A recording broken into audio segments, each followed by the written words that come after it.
Er jigit el chetinde, azamat cöbetinde, Ağusta Kırgız elim, ardayım sezimimde.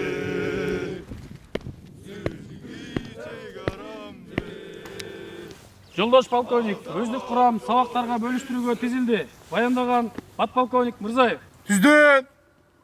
Түз тұр! Саламатсыздар жолдоштар! Joloş polkovnik. Еркін тұр!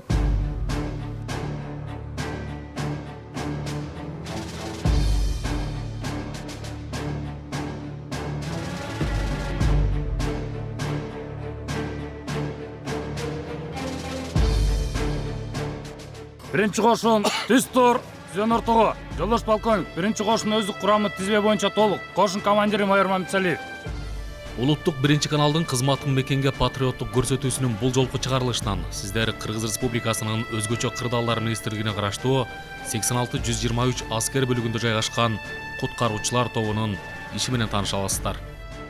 2001 жылдын 5 январында Кыргыз Республикасынын президентинин жарлыгы менен куткаруучу даярдоочу мамлекет борбор түзүлгөн. Бул борбордун максаты биринчиден Кыргыз Республикасында техногендик табигый кырсыктардын жоюу максатында жана ошондой эле алдын алуу иштерди жүргүзүү максатында түзүлгөн. Азыркы учурда биздин борбордо контракт шартта офицер, прапорщик курамдары кызмат өтөт. Ошондой эле кыска мөөнөттөгү жоокерлер кызмат кылат. Камсыздоо боюнча айтсак, ошондой эле бизге акыркы жылдары жаңы заманбап техникалар менен эксплуатация пайдаланууга алынган бардыгы. Чет өлкөдөн келген бүт унааларды атайын шаймандар менен.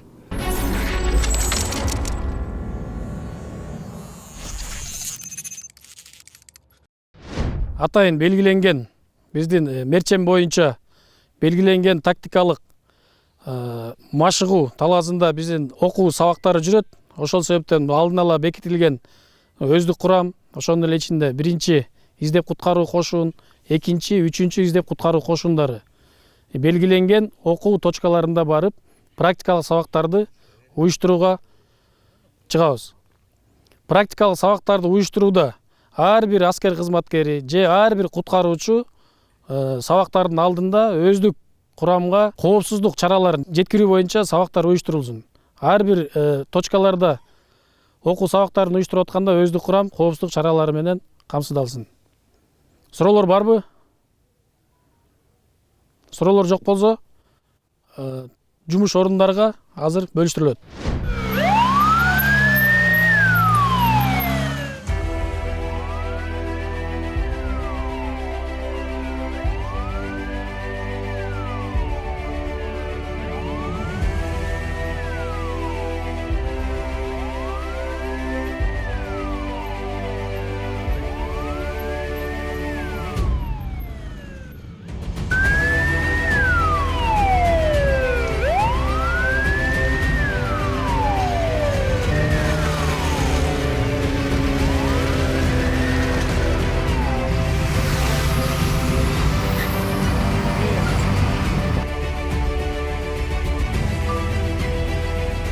База дронго абадан издөө иштери жүргүзүлдү.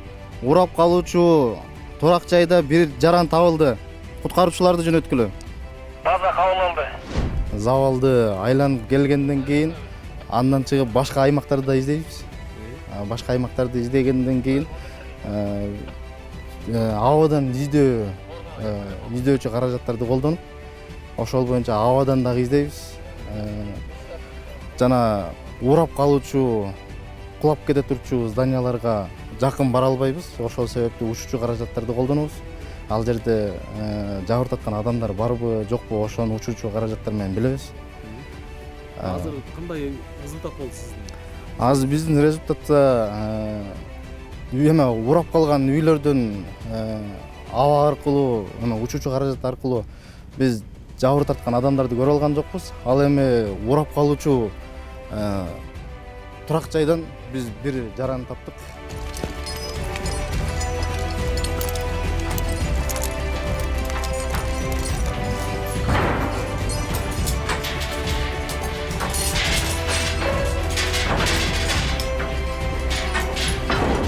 Üçüncü kavatta bir adam gazeteye savunur. Yardım adam Turay. Kapitçe bas, bir adam var.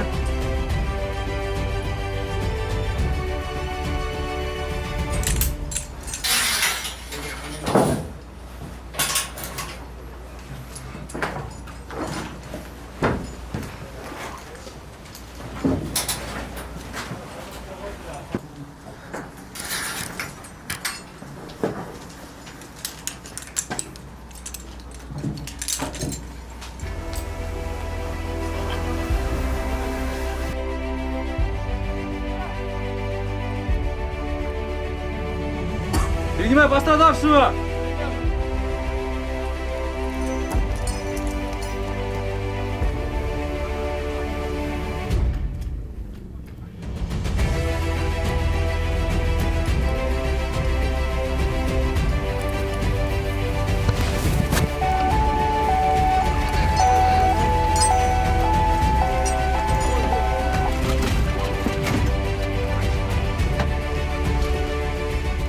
Артуста турган зданияда атайын жасалган трассовой горка деп коет. Бул трассовой горканын максаты когда парашютист самолеттон же вертолеттон секирип атканда отрабатывать ошол элементтерин чыгуунун анан түшүүнүн ыкмаларын үйрөнөт да ушундан. Основной является ушул да элемент подготовки. Анан стапеля, наземная отработка и жана башкалар. Мунун жардам аябай чоң, именно биздин Кыргызстан аймагы жалаң толук аймак эмес беле. Ошол себептерден жана пострадавший болуп калса, машина менен бар чакта вертолет менен тыштап койсо, спасательдерди, медиктерди аябай тез жардам болот да. Машина менен бар чакта. Билесиңер, труднодоступный место биз Кыргызстан. Барыш аябай татаал, жолдорду аябай эме тыштап коет, парашютист бияктан медиктер болушу мүмкүн, спасательдер, ичинде медикамент, контейнери болот, тамак аш болот, оружиясы болот, жана башкалар болот да.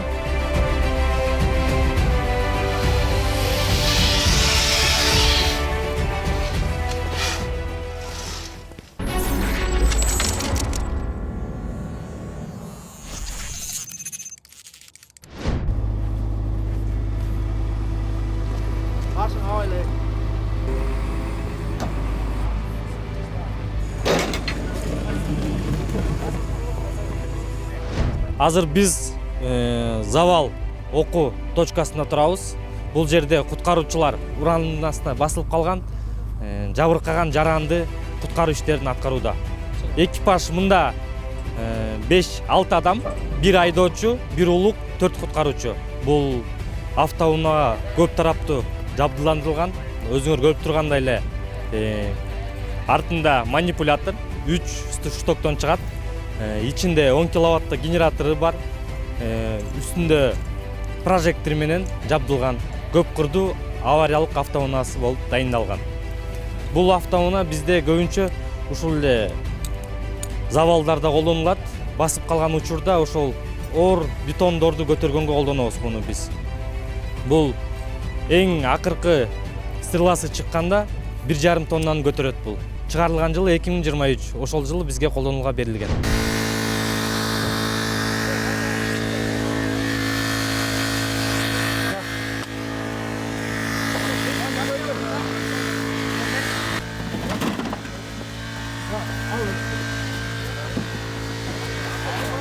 Куткаруу иштеринде гидравлический аварийно-спасательный инструменттер колдонулат.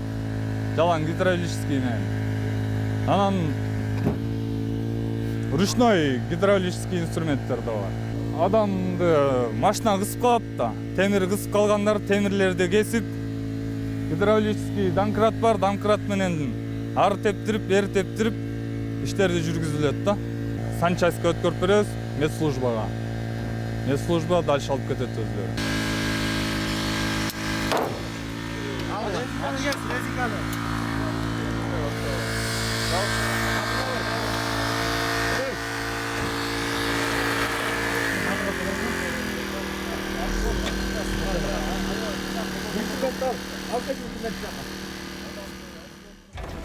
Максим 1, 2, 3.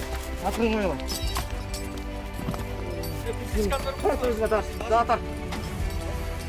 Бол.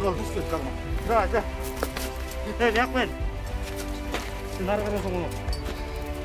Акырын. Жок. Жабыр тарткан адамдарга биринчи медициналык жардам көрсөтүү болуп эсептелет биздин негизги милдет. Биринчи медициналык жардамды так жана толук түрдө жабырлануучунун оорусун жеңилдетүү максатында болгон аракетибизди анан ошол эле учурда бат-бат жасап, бат-бат эмени даярдоого аракет кылабыз да. Себеби канчалык өзүбүздүн жумушубузду батыраак даярдасак, жабырлануучунун абалы биз үчүн өтө маанилүү да. Ошол эле учурда канчалык убакыт биз үчүн өтө баалуу.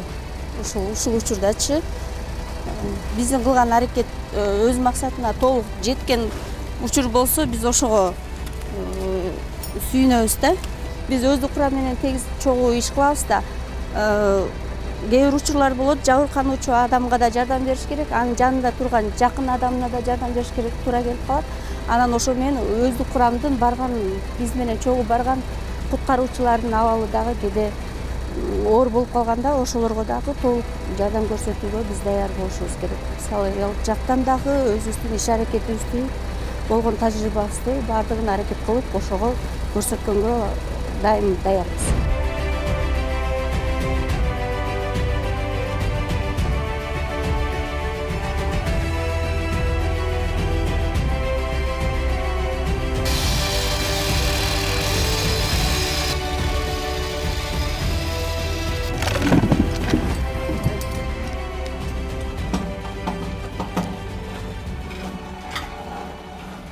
Cemile!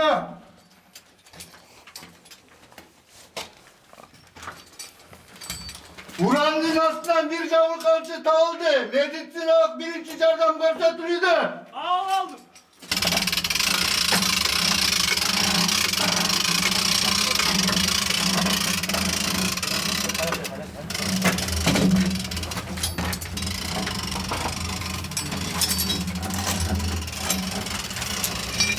Uranın astı karaldı. Bardак yerleri. Cavur kalıcı çok.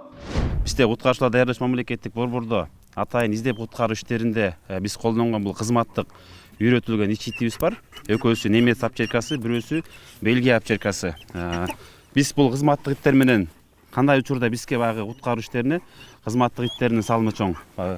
Издеп куткаруу иштеринде мисалы үчүн кар көчкүдө же болбосо забалда ар кандай баягы кар алдында, жер алдында калган жарандарды издөөдө бул иттердин куткаруучуларга кошкон салымы өтө чоң да. Булар баягы жыт алуу сезими күчтүү болгондуктан жыт алуу менен бизге таап берген жардам беришет. Мисалга алсак, бул жанында турган иттин аты Гром. Бул өзү немец апчеркасы породасына кирет. Мунун ийгиликтери баягы Турцияда болгон жер титирөөдө 8 жаранды Кыргызстандын куткаруучулары тирүү табышкан. Ошол тирүү табууда дагы ошол биздин Громдун салымдары өтө чоң болгон. Бизде буларды үйрөтүү боюнча күн сайын атайын издеп куткаруу иштерине үйрөтүүлөр жүргүзүлөт, атайын кинолог нускоочулар бар. Алар ушул кызматтык иттерди үйрөтүп, жалаң кызматтык иттер менен иш алып барышат.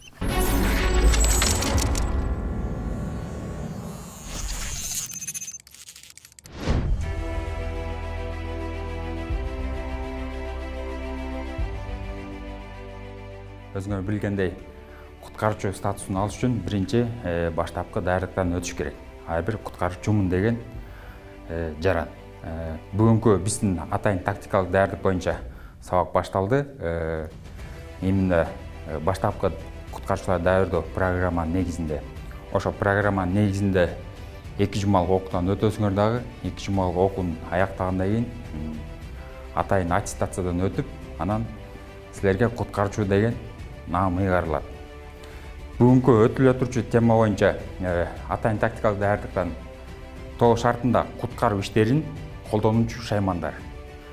тоо шартында куткаруучу шаймандар эң негизги 2 топко бөлүнөт.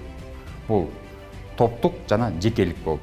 Группа зажимов деп айтылат, булар. То есть булар кыскычтар. Булар жекелик түргө, жекелик топко кирет. Кыскычтар. Биринчи атынан баштап келсем. Жумар. Мунун багыты бир. Только жип менен өйдөгө чыгуу. Жоксо капталга жылуу. Муну как өзүбүздү коргоочу катары, каражат катары колдонбойбуз. Бир эле багыты бар. Көтөрүп чыкканга. Бул кулачковый зажим болуп эсептелинет. Принцип иштеши кандай болот? Жип бияка заправка кылынат. Бул эң негизги жип деп койгула. То есть үстүндө бекилген, жоксо алдынан бирөө кармап силерди коопсуңарды сактап турат. Бул жип менен өйдө көтөрүш үчүн жипти жөнөкөй эле өзүнүн ийиси бар, ошого саласыңар. И кулачогун чүрүп коесуңар. Бир багатта болду. Муну менен бул өйдө кете берет. Бир багатта ылдый түшпөйт. Өздөрүнүн тиштери бар. Тиштери ылдый тартылганда жипке кирилип, силерге камап берет. Мунун орду көтөрүлүп 500 кг чейин. То есть өзүбүз да чыгып атканда да ошону да өзүнүн весибизди дагы ориентир алышыбыз керек. Допустим, биз жалгыз өзүбүз чыкпайбыз. Пострадавшийди алып калышы мүмкүнбүз. Уже 200 деп койгула. Ага кошулуп да еще пострадавший да груз болуп, өзүңөрдө да груз болуп калышы мүмкүн. Ошону бүт полный ориентировочный эме алыш керек да. Ориентир алыш керек. То есть грузоподъемный силер көтөрүлүп чыгып атканда жетеби же жетпейби? То есть 500 это максимум болуш керек да. Андан ашырбаш керек. Биздин аскер бөлүктө атайын ошо анык мөөнөт өтөөдөгү аскер кызматкерлери дагы кызмат өтөйт. То есть жокерлер. Жокерлер ушу 1 жылдык мөөнөткө келип кызматын өтөп кетишет. Ушу келген күндөн тартып жокерлерди күчүрмөн даярдыкка, аскердик даярдыкка келтирип, андан сырткары бизде кошумча куткаруучулук кесипти биз окутуп, аларга сертификат беребиз. Жыл ичинде өзүбүздүн бекитилген программаларга ылайык күчүрмөн даярдыктын алкагында куткаруучуларга, ошо жаш жокерлерге атайын багыттагы сабактар уюштурулат.